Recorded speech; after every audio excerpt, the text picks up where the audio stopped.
this is a very oh man, this is gonna be we're gonna go dive in on the trilogy interview, part 3 of this, but I Yeah. gotta get this section before we run to the south really quick and wrap this up, man. Yeah.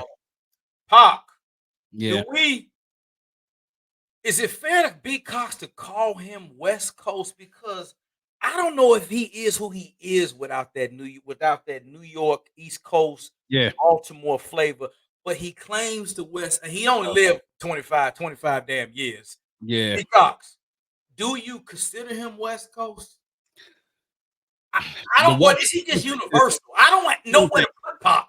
This is the thing to me. Pac is more of a universal artist to me, right? That's what I got. That's on the last episode, the last interview that he gave, and you find it on YouTube, is that he said the reason why he was saying before he died, last interview he gave to some cat, he said, was it Sway?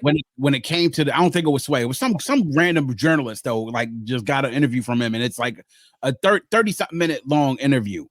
And Pac said the reason why he was trying to come out with the One Nation thing so heavily is because he literally was the link. He was literally the link between the West Coast and the East Coast, because he had peoples in both cities, because he literally grew up on both coasts. You know, he spent majority of his life, the majority of his childhood and adolescence in New York, and then went to Baltimore. Then right before he finished high school, he moves out to California. He gets his start as an artist, roadieing for Digital Underground, eventually gets his start out there by working with them. And then he comes up basically under the wings of a lot of these West Coast artists, but then he has a connection with all these folks on the East Coast. Stretches his boy from Naughty by Nature, Boot Camp Click, Buckshot, and Smith and Wesson, Greg Nice, guys like that, Eric B from Eric B and Rakim. These guys, the dudes from Wu-Tang, Method Man and Redman, all his folks, they all are cool and with each other, right? Yep.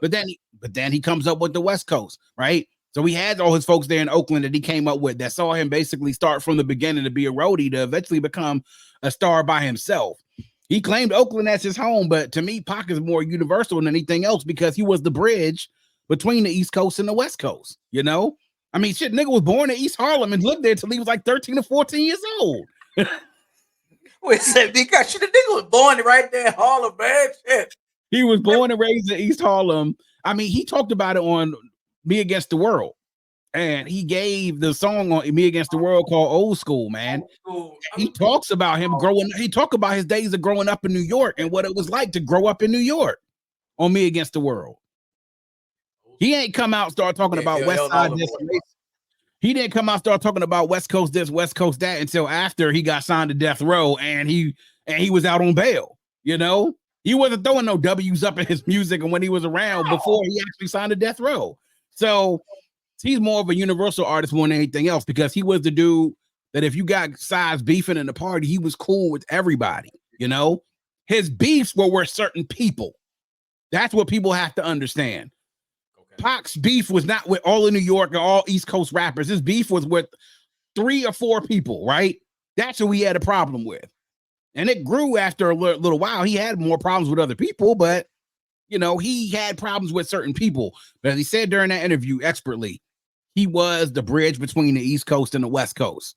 He was the guy that helped to bring them together. And that's what I think he was working on before he died. So we'll never know. We'll never know. But the West Coast claims him, right? New York don't claim him, but the West Coast claims him. And so that is what it is. But to me, he's a universal artist because he really tied the sensibilities of both coasts together, because he learned the game out there before he even got to California. Damn right he did. Yeah. Well said. Because we're gonna wrap it up in the South. Okay. This Outkast.